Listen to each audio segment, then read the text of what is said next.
여러분, 윤석열 정부의 재정 전략 정책이 눈에 드러났습니다. 그냥 쉽게 드러났어요. 쉽게. 예. 지금까지 우리 정부가 계속 해왔던 거 있잖아요. 통합재정수지가 아니라 관리재정수지를 중심으로 해서 마이너스 3% 정도 적자를 내자 하는 거 말입니다. 윤석열 정부는 그 룰을 따랐습니다. 어저께 국가재정전략회의가 있었거든요. 그 재정전략회의에서 말입니다. 사실상 마이너스 3%의 룰을 법제화하겠다 선언을 했습니다. 그러면서 말입니다. 예, 나라 빚을 많이 안 늘리겠다. 최대한 줄이겠다. 이렇게까지 이야기를 했어요. 사실 말입니다. 대한민국은 그동안 말입니다. 관리재정수지 마이너스 3% 룰은 불문율처럼 되어 왔어요. 불문율처럼 말입니다. 그런데 이 문재인 정부가 이거 그대로 깨버렸어요. 그대로 깨버리고 말입니다. 그야말로 현금살포를 어마어마하게 했습니다. 어마어마하게.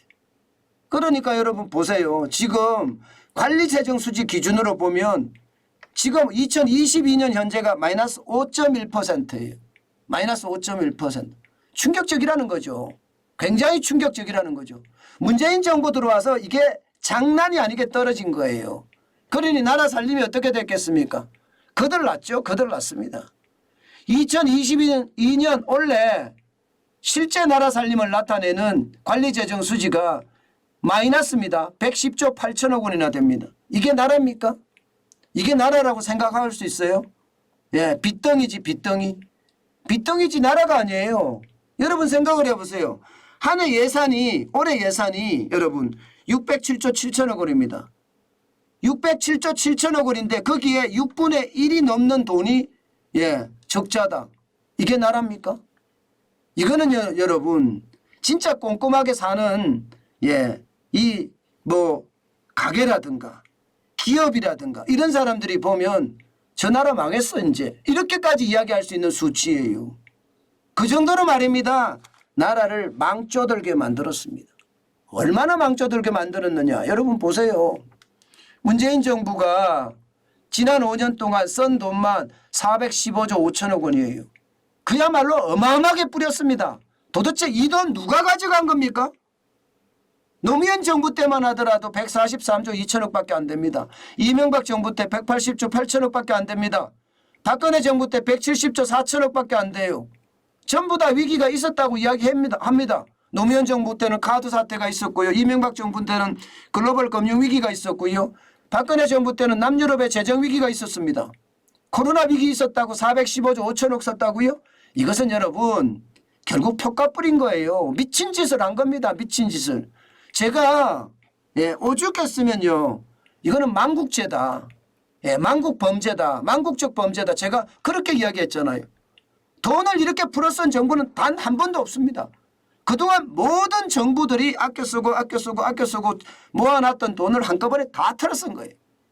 사실 산업화 세대라고 이야기하는 여러분 베이비 부모 세대들 밥 안 먹고 제대로 입지도 못하고 벌어서 산업화에 성공시켜 놨더니 엉뚱한 X가 나타나서 있는 돈 없는 돈 다 퍼쓴 결과입니다.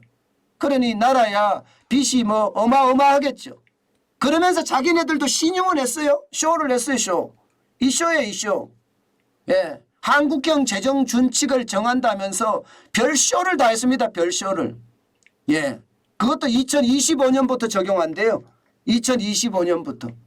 2025년이면 자기네들이 통제할 수 있는 시기도 아니잖아요. 웃기는 짜장들이죠. 진짜. 말도 안 되는 거죠. 말도 안 돼요. 게다가 국가 부채 비율을 60%로 줄이다. 이렇게 이야기하고요. 통합재정수지 비율입니다. 통합재정수지 비율을 3% 유지하죠. 꼼수도 이런 꼼수가 없습니다. 여러분 통합재정수지라는 게 건강보험공단이나 국민연금이나 이런 걸 다 포함시킨 숫자거든요. 건강보험공단이야 계속 매달 돈을 받아가잖아요. 국민연금도 매달 받아가니까 계속 돈이 쌓이는 곳이에요. 근데 그 돈이 말입니다. 나라 빚을 갚는데 쓸 수 있습니까? 못 씁니다. 예. 그거는 건강보험으로 써야 되고요. 또 국민연금으로 써야 되는 돈이에요.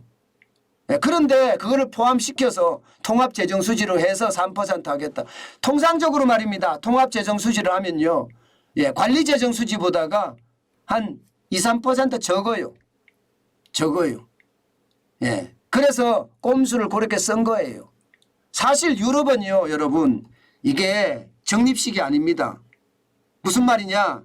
우리는요, 예, 건강보험을 낼 때 매달 일정 비율을 내잖아요. 국민연금을 낼 때 매달 일정 비율을 내잖아요. 적립식이 되니까 돈이 쌓이는 거예요. 유럽은 이게 아니거든요. 유럽은요, 그때 걷어서 그때 해결합니다. 그해 걷어서 그때 그해 해결한다고요. 적립식이 아니란 말입니다. 예. 그러니까 유럽이 예, 통합재정수지를 선택하니까 우리도 통합재정수지를 선택해야 된다. 진짜 웃기는 일이죠. 이게 국민들이 알면 국민들이 몰라서 이거 이야기를 못했을 뿐이에요. 예. 저는 문재인 정부의 꼼수가 진짜 최악이라고 생각해요. 게다가 2025년이야. 그러니 얼마나 심각하다. 이걸 알 수 있겠죠. 그러나 윤석열 정부는요. 예. 여러분. 관리재정수지를 5% 내로 만들겠다. 죄송합니다. 3% 내로 만들겠다. 이렇게 이야기하면서 시행 시기는 언제라고요? 내년입니다. 내년. 네, 내년. 당장이에요. 당장. 내년 예산부터 바로 반영하겠다는 거예요. 지금이 7월이니까 벌써 예산 짤 시기거든요. 예, 9월쯤에는 국회에다 제출해야 되니까 지금 예산 짤 시기인데 이미 말입니다. 거기에 적용해서 예산을 짠다는 거 아니겠습니까? 예, 건전재정을 만들기 위해서. 그렇게 되면 여러분 이제는요. 예, 지금 국가 부채 비율이 문재인 정부에서 50%가 넘어섰는데 아마 좀 줄어들겠죠. 그러나 워낙 법제화로 돈을 하도 많이 뿌려놔서요. 이거 줄이는데 한계 있습니다. 결국 윤석열 정부는요. 최대한 줄여서 예, 윤석열 정부가 끝날 때는 50대 중반 정도 50대 중반에서 맞겠다 이렇게 이야기합니다. 50대 중반에서. 잘하는 거죠. 이건 굉장히 잘하는 거예요. 그렇게 진작에 했었어야 되고요. 진작에 말입니다. 법제화를 했었어야 돼요. 그러면 어느 대통령이 되더라도 말입니다. 법 때문에 함부로 못하게 만들어야 됩니다. 여러분 저는요. 이번에 중국의 어떤 돈풀기 정책 저는 보고 실제 깜짝 놀랐어요. 전 세계가 코로나 위기 때문에 돈을 다 풀었는데 중국만 가장 적게 풀었어요. 그리고 나서 지금에 와서 조금씩 더 풀고 있어요. 지금에 와서. 왜 우리는요.